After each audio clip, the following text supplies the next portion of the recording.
agama ini memang diciptakan untuk saling membenci? Apakah agama ini memang diciptakan untuk saling mengkafirkan? Fungsi agama adalah menertibkan manusia.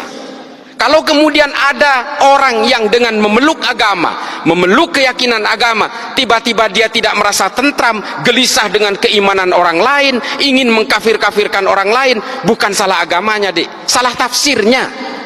Makanya saya bilang kita ini adalah penganut tafsir-tafsir agama. Lalu apa sikap kita kalau kita ingin dikatakan orang yang beragama?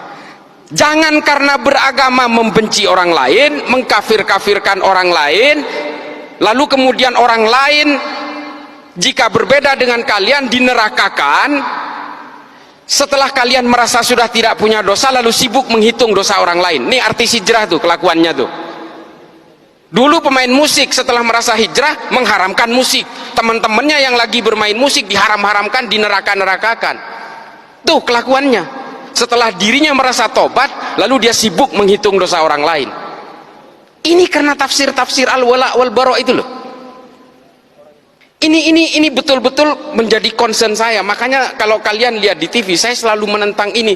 Ayolah bawa agama Islam ini, termasuk agama-agama lain ini, tolong bawa deh ke dalam arah kedamaian, anti kebencian, anti kekerasan. Itu baru beragama namanya.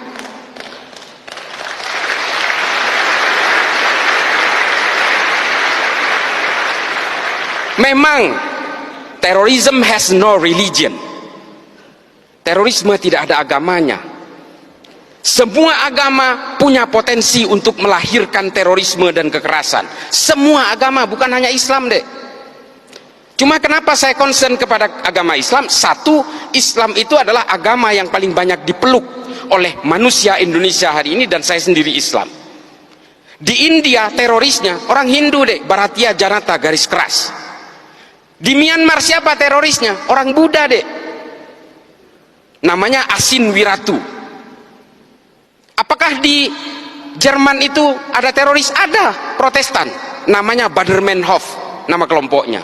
Apakah di Amerika tidak ada teroris? Ada, Dek. Namanya White Supremacy, Ku Klux Klan, FARC, Antifa. Tidak ada teroris Islam di sana, itu sedikit. Makanya yang nyerang 9/11 itu dari Saudi semua. Saya ada di sana waktu itu. Saya tinggal di Amerika kurang lebih 6 tahun. Ketika 9/11 saya tinggal di sana. Saya dulu pernah terpapar dengan ajaran-ajaran Ma'alim fil Thoriq ini. Saya meyakini bahwa kalau Islam ingin berjaya, maka Islam harus tegak secara politik. Itu keyakinan saya dulu. Kalau lihat Gus Dur di TV, saya matikan TV-nya. Ini antek Yahudi ini. Saya dulu begitu. Ketika ada orang-orang Islam yang moderat, wah saya matikan TV-nya. Cak Nur apalagi, paling saya benci itu. Nurholis Majid, Allah yarham. Buya Syafi'i Ma'arif, saya ganti channelnya, saya mending nonton yang lain. Itu dulu saya seperti itu. Tapi kemudian saya berusaha mempelajari semuanya. Saya baca buku kanan, buku kiri, buku tengah, saya baca semua. Das Kapital saya habiskan, L'état de Révolution saya habiskan, Ma'alim fil Thoriq, Jahilatul Qarnil Isrin, saya baca semua. Hingga akhirnya apa?